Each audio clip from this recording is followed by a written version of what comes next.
Next, we will have Sneha Nadella, Sarah Lee, and Hajar presenting the research on how adherence can be increased in internet-based cognitive therapy, especially amongst already vulnerable populations.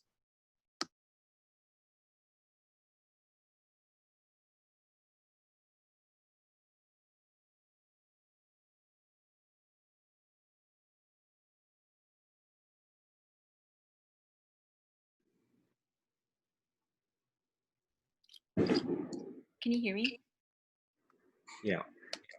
Okay. Hi, so yeah, I'm Sarah Lee from Houston, Texas. Hi, I'm Sneha Nadella from Dallas, Texas. Hi, I'm Hajar Murray from Jersey City, New Jersey. Yeah, and we wanted to thank Paul Lewis, who kind of was an unofficial advisor for us, and Aaron, who helped out a little bit here and there in some of the research. Okay, I'm gonna go ahead and get started. So our topic today is how we can acquire and improve adherence to decrease the dropout rates that are currently apparent in ICBT programs. So mental health issues are currently on the rise, and as Harvard Medical School suggests, since the early 1990s, nearly half of the adults at some time and nearly a quarter in any given year encountered a mental illness. In fact, mental health rates have only been increasing ever since among adolescents and young adults. Over the years, these illnesses are turning towards younger ages. For instance, as presented by the National Alliance on Mental Health Illnesses, 50% of the time 50% of lifetime mental illness begins by the age of 14, thereby targeting the youth. Mental health is also a very prestigious topic today due to the current circumstances of the COVID-19 pandemic that we're amongst. The effects of this global pandemic has taken a toll on many individuals' mental health, as well as rising new cases as well. As seen in the following graphic, a great number of adults reported witnessing increased impacts on their mental health due to the social distancing and sheltering in place circumstances of the pandemic. New illness cases have also risen due to the stresses about the uncertainty of the pandemic. Aside from mental illness prevalence during this time, these issues have been widespread over the course of many years, not just now. The following graph that's portrayed suggests the widespread range of individuals in the US suffering from mental disorders in 2017. In addition, as shown, the age group most vulnerable to mental illness is the youngest age range, the youth, as said before. In the following graph, the services received by these individuals is illustrated. However, the data shows approximately only 60% of the individuals to be receiving treatment for their mental health disorders. This is one of the biggest issues we wanted to touch on and what we focused on in our project. So what we investigated was increasing adherence to ICBT, which is internet-based cognitive therapy, a treatment for depressive and anxiety illnesses. We picked ICBT, I apologize. The ICBT program involves a therapist guidance via email. So it's an internet-delivered therapy program, and many of these interventions are text-based. For example, it involves video clips, audio files, and interactive elements. These programs are typically comprised of 6 to 15 modules, which are text chapters corresponding to sessions in face-to-face therapy. And these sessions also require little therapist involvement. Therefore, most of the guidance is geared to the individual themselves, and things are more at their rate. One of the biggest benefits to ICBT and things that many of the individuals claim are beneficial to them rather than face-to-face therapy is that it is at their own rate, and all the homework assignments that they're assigned are to be submitted at their own rate. The guidance has little therapist involvement, and except for feedback on homework assignments, which is approximately taken for 10 to 15 minutes per client every week. We picked ICBT as the treatment that we wanted to focus in on due to its current relevance today. And this is seen through its accessibility and cost efficiency. So its accessibility today, as I said before, I apologize. Its accessibility today can be seen because although it's not a face-to-face treatment and there could be negative impacts to that, the fact that it can be delivered online serves many more demographics that couldn't be served in face-to-face therapy. For example, 18.7% of individuals in rural areas suffer from mental illness. And face-to-face therapy for them is often not accessible due to consulting and cost for these counseling sessions being highly expensive. Therefore, through technology coming in hand, internet-based therapy could be something more accessible to them. Cost efficiency is also something that plays a very important role. Because this is internet-based, it takes away from the counseling costs as well as the burden placed among the individual when they're in therapy. A lot of individuals claim that internet-based therapy works better for them because they're not put under the pressure of meeting with a counselor and discussing with them. Rather, they can do it at their own rate through homework assignments.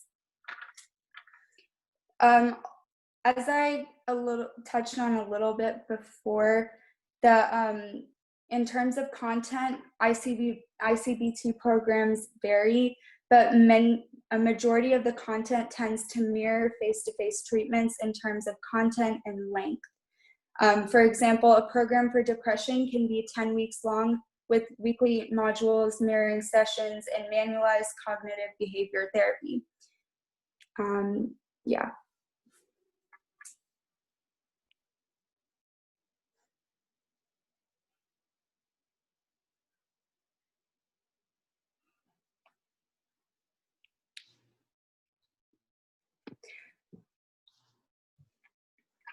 Okay, so we did a lot of preliminary research about ICBT and their problems.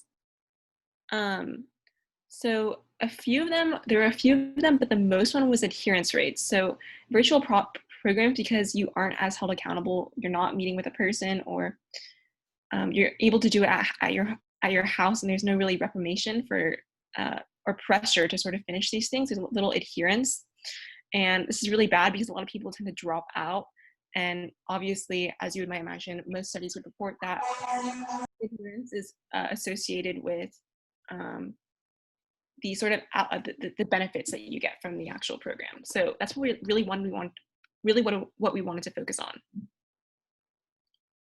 Okay, so the main problem with adherence is that a lot of people had a lot of stigma and lack of education about this, which led to a lot of lack of adherence. So for example, people weren't really inclined to continue with something that they saw as shameful or something like that, which is pretty bad because ICBT was kind of made in part to combat stigma. So it's, you would think that there would be stigma if you're not meeting in person, if it's anonymous, if you're doing it over the phone or doing it through the internet, it's not really as obvious to other people. It's more discreet and there's less stigma. But the thing is, there is still stigma there, which is just leading to less adherence. There's also lack of education on these things. So for example, ICBT isn't very mainstream as of right now. There have been surges as a result of Corona, like Sneha was talking about, how we have like social distancing measures. So, it's not as easy to meet in person nowadays, but overall it's not very mainstream. So people don't really know about it or kind of show some respect to it. So the thing about not really seeing it positively or knowing about it is pretty relevant because not knowing about it multiple studies have cited that it has lead to a decreased chance of actually getting screened or continuing or adhering with ICBT. So if you have a less positive sort of perspective on ICBT, you're not as likely to continue with it.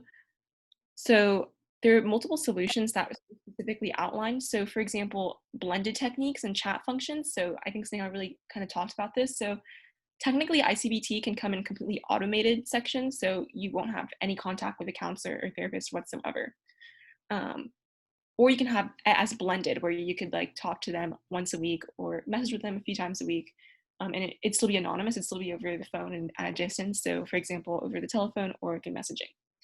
Those are things like encouragement emails, like automated emails that come out every week that have seen, I mean, you know, they're very basic automated ones, but you'd be surprised to see how much that is able to boost people's adherence. While blended care might be more and higher in cost, it is very effective and the patients get more treatment. So it's very beneficial to the patients. While it might be costly, but the patients get more treatment and more care and more attention. So it is worth it regardless of the cost. Yeah, so thank you, Hajar. Also, recruitment education, like I think I already touched on that. And online training of back on the blended care, it does increase the amount of money you need because you're obviously using services from an individual. But there's also things like online training for these, for like healthcare professionals for ICBT, which still decreases costs than like regular in-person training or regular in-person therapy, because online training would not be as much for ICBT. So yeah, there's kind of debate on whether or not blended care is better than non-blended care. We say that it is because of our findings, hence our definition that Hajar mentioned. And yeah, we'll show you that, we'll touch on that later. So our methods we had a few criteria for evaluating certain case studies. So all of our case studies touched on anxiety or depression only. We didn't include any other mental health illnesses because we wanted to be rather consistent, and also these were our number one, the most relevant mental health issues like in the general population. So like anxiety is the most prevalent or most common mental health problem, and it's also the most widely available in the literature. So yeah, we evaluated that. We also had to have specific data in the studies to see whether or not like we could use their data, or if they had, like, for example, some case studies don't always have dropout data or adherence data. So that was also criteria. And they also had to specifically mention trying to decrease stigma and trying to increase adherence. So those were at least one of the main goals of the case studies that we used. So out of our case studies, we separated them by whether or not they used blended techniques. So whether or not there was any sort of form of contact with a counselor or therapist, and non-blended techniques. And then within these two techniques, the blended and non-blended, there are also more techniques. So for example, not all blended or non-blended techniques include emails. Some of them use calling, some of them use chat functions. There's different kind of sub techniques within each of the two techniques that are listed here.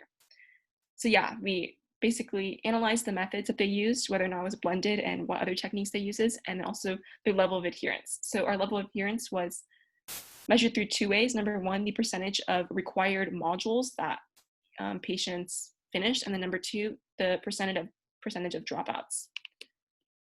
So this was our data. So 7 case studies met the criteria for adherence rates. So adherence rates were based on the percent of the required modules completed. So as you can see, it's color-coded into 3 different sort of main methods. You might be wondering why there's a stepped method when we only mentioned non-blended and blended. Stepped method is basically when initially you use a non-blended method and then you graduate to a blended method. So the first few modules might be non-blended, then the last few would be blended. So as you can see, like I mentioned down here, if you can see like on the x-axis, not all blended methods use the same method. So for example, the second one says with multimedia, the first one is with emails, like sending emails like with like the therapist. Also non-blended. So there was non-blended ones where it's just like traditional over the internet, you complete courses, and then also non-blended ones like mobile apps. So there's a difference between those two. And then I already touched on steps. So as you can see, The blended methods had the most adherence. So that's why we kind of concluded that blended methods were the best in terms of adherence and, thus created the best results. We would say as you can tell, stepped is a little bit higher than the percent required modules completed. But if you looked at the data, the difference wasn't like the confidence interval wasn't completely overlapping. So it isn't a huge deal, especially since the step method had a really low end value. There were very little participants. So there's no really significant difference between steps and the blended ones. The non-blended ones, speak for themselves. They're the lowest percent of required module, or they had the lowest level of adherence. The least amount of people actually, or on average, they had the lowest average number of modules completed or percentage of modules completed. So we also had another way. So it was through dropout rates. So dropout rates was basically defined as not doing anything. So basically people would get assigned to something and they wouldn't complete anything. So maybe they started, but they didn't complete the first module, or they just didn't start at all. So this was really high among the apps. So this is a completely set of different, some of these have, this data set has a few different case studies than the one before, just based on criteria. But there were 3 apps this time, and all of them had pretty high dropout rates. Apps we found were really problematic just in terms of data. So their initial dropout rates were really high. So a lot of people were assigned to apps and didn't even start them. Another thing where people weren't really well instructed on how to use the apps or even non-blended techniques in general. So even if adherence rates were, even assuming that adherence rates were right in these non-blended apps or just non-blended techniques in general, the way that people use them were often seen as incorrect. So that was another big problem that the authors of Act 2 and Act 3 noted, that even if there was some semblance of adherence in some patients, they didn't necessarily do the thing, complete the program correctly.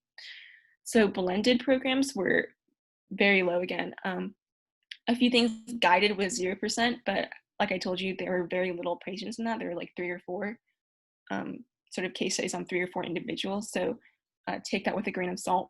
The blended multimedia and normal blended one, and the blended one with emails, they all had lower dropout rates. So across both levels of adherence or measures of adherence, they were both consistent as to which ones were the most successful in increasing adherence and which techniques were the least successful in doing so.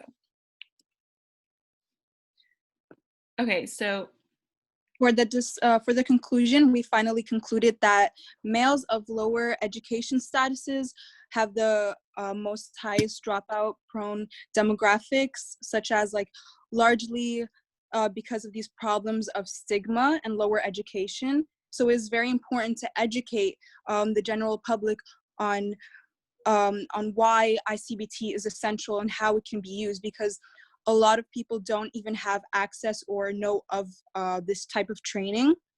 Another problem is another problem that we faced was the stigma, which needs to be removed. And some of our solutions included encouragement emails and educational videos implemented within the treatment, and to better the training of internet-based trainings for professionals, because even the professionals need to make sure that they properly know how to handle each and every patient and how to deal with them, and use stepped methods. Stepped methods would include encouragement and different types of steps that they can positively influence the patients to heal and be a support towards the patient as well, not only a therapist. We also thought of a solution to phase out blended programs and go straightly to pure internet solutions. While a growing body of research supports the efficacy of ICBT, like other overlapping illnesses of depression and psychiatric conditions, they affect the results of the final program. And addressing these hindrances is a big problem, and that's where education also comes in. So having the access to effective treatment is also a big problem. So that's why giving encouragement emails and educational videos is a very important step in ICBT even allowing access to it for screening to see if it is required. And a lot of communication exists between the therapist and the patient, such as phone calls, like weekly phone calls, and to provide emails, like weekly emails of encouragement, being a support. And even at the start of the program, they provide scheduled like hour-long sessions to make sure that the patient is constantly being reminded that the therapist is like, intact with the patient, and making sure that they're on the same page to get accurate results. And a key part of the for the success of non-guided programs, that basically just indicates that that these factors of including encouragement, bettering the treatment by training, and basically blending out the program is very important to the final result of the training in general. Yeah, so like this sort of the things that we found were, I think, just touching on point C again about the key parts. Some of the things we touched about were reflected in sort of the more successful governmental programs that were carried out. So the more successful ones were blended and had these sort of things like encouragement emails or educational videos for recruitment. Yeah, the thing is that they didn't have that many case studies, so we couldn't really include that in our specific data that we talked about before. So it's just part of our discussion. And we also faced some disadvantages with ICBT, because we wanted to look at both the whole entire spectrum of how it is has advantages and disadvantages. And the disadvantages were basically that across different demographics, it was also affected by how adolescents in Europe were also affected. And all successful case studies were conducted in areas of high internet. And that's also a hindrance to the program, since locations with less access to internet are going to suffer, and they don't have as much access to it since it is internet based. Small sample sizes, like there's only like three steps in the format for stepped training for the therapist to the patient. And although consensus that adherence is a big predictor of outcome, they have been disputed. So like answering questions, completing tasks through shallow answers, and so much more. Yeah, so like people might have had a big adherence, but they didn't do the work thoroughly or complete it well enough to actually have a huge impact. But there was enough literature to say that adherence does have an influence on your outcome, so that's why we investigated adherence. Yeah, so thank you. Any questions? I do have a question, because as far as I understand, you're using existing data and applying statistics to determine the conclusions. Like that part's correct, right? Yeah, or we used Okay. case studies, yeah. Okay, so I'm curious about how you got the data, because a lot of times when you want to have valid conclusions, even about trends, there's generally some requirements like random sampling and things like that. So like I'm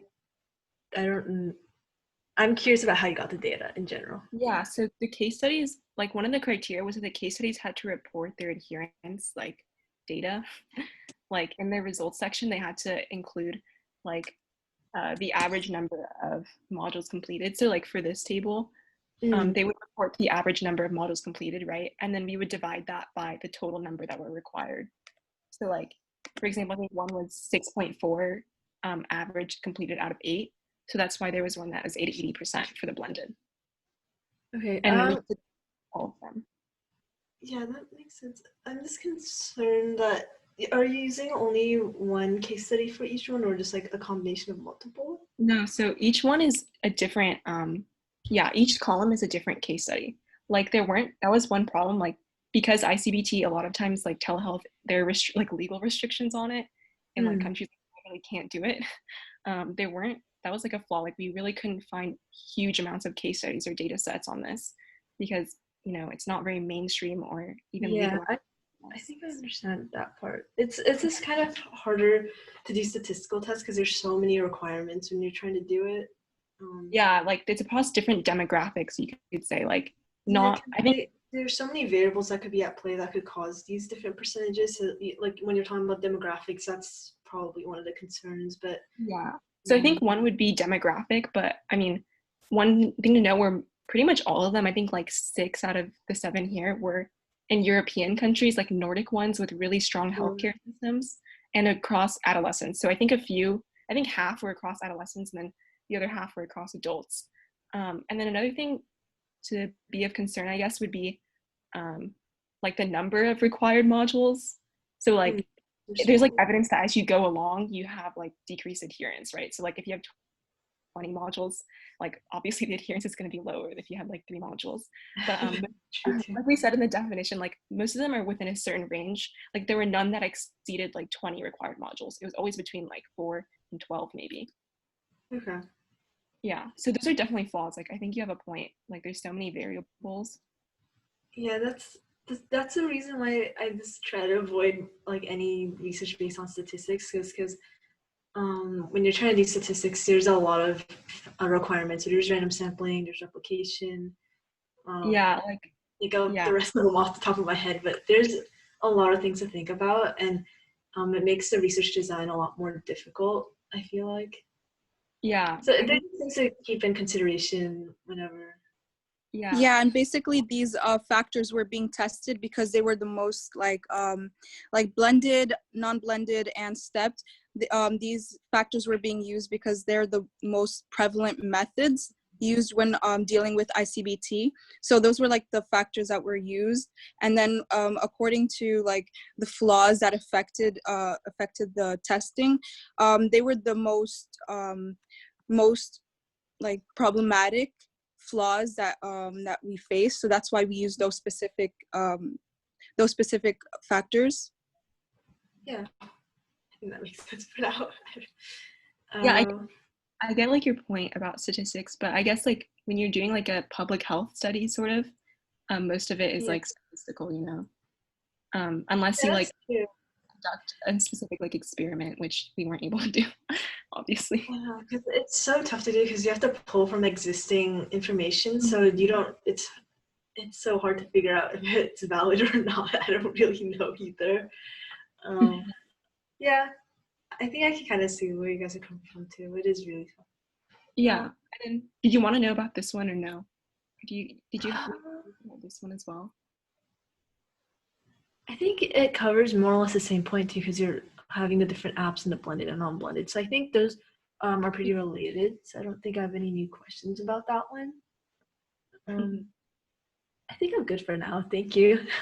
Okay, yeah, thanks. Thank you for presenting. Next we'll have Andrew Gao doing the closing ceremony and awards. So Andrew.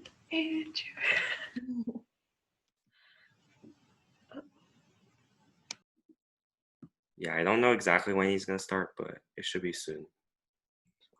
We're starting in 2 minutes. Take it to a different room. Take it to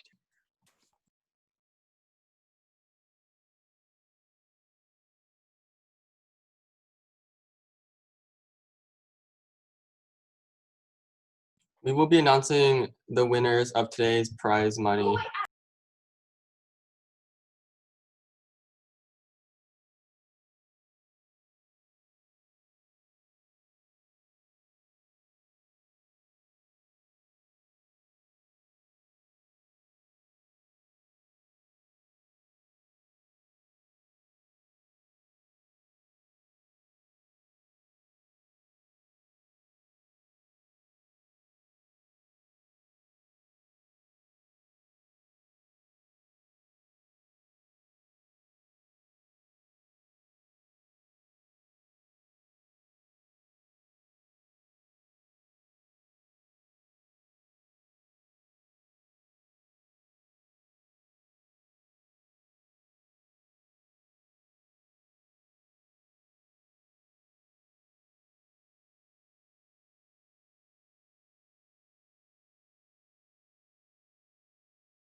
We're gonna start in 2 minutes.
We're gonna start our award ceremony and wrap up. So thank you guys all for attending. You all did such a good job. Now, without further ado, let's get into it. So first of all, thanks to our amazing sponsors, GitHub and Sticker Mule. Without them, we wouldn't have been able to award gifts and scholarships. So we have a website called helixscience.org. You can find the Zoom information and the IYRS schedule on there, so it's super important. So here are our winners. We chose 4 winners today. Originally, we were only going to choose 3, but you guys did such a good job, we decided to award 1 more. So our first winner is Emma Hubbard. Her project was on solar power renewable energy accessibility, and we thought that she just did a really good job.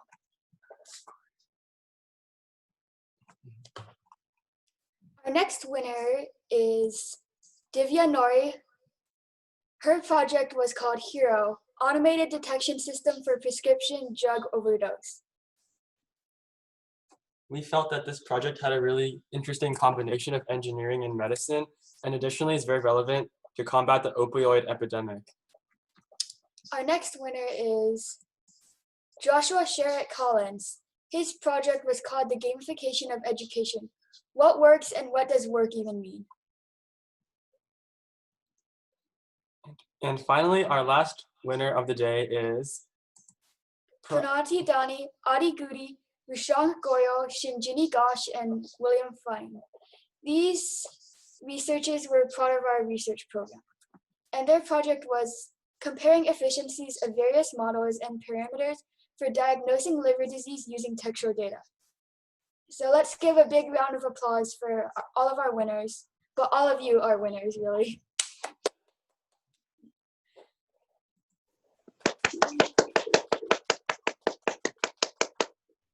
If you okay, you can request for a certificate of participation. You have to DM me on Discord by June 28th, and we will send you a certificate of participation. And that's it. Thanks for coming. We hope to see you tomorrow. And tomorrow we will be awarding another 3 or possibly more, depending on quality, awards. And also, to receive your award, DM Sarah and with an email that has an Amazon account, and we will send you a digital Amazon gift card.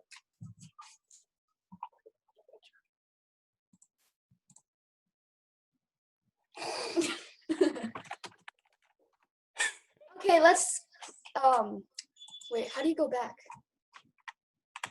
So Joshua Sherritt Collins was a winner. He just arrived, and yeah. Thanks for coming. And say any you can send feedback on Discord by DMing Sarah. Say you can send me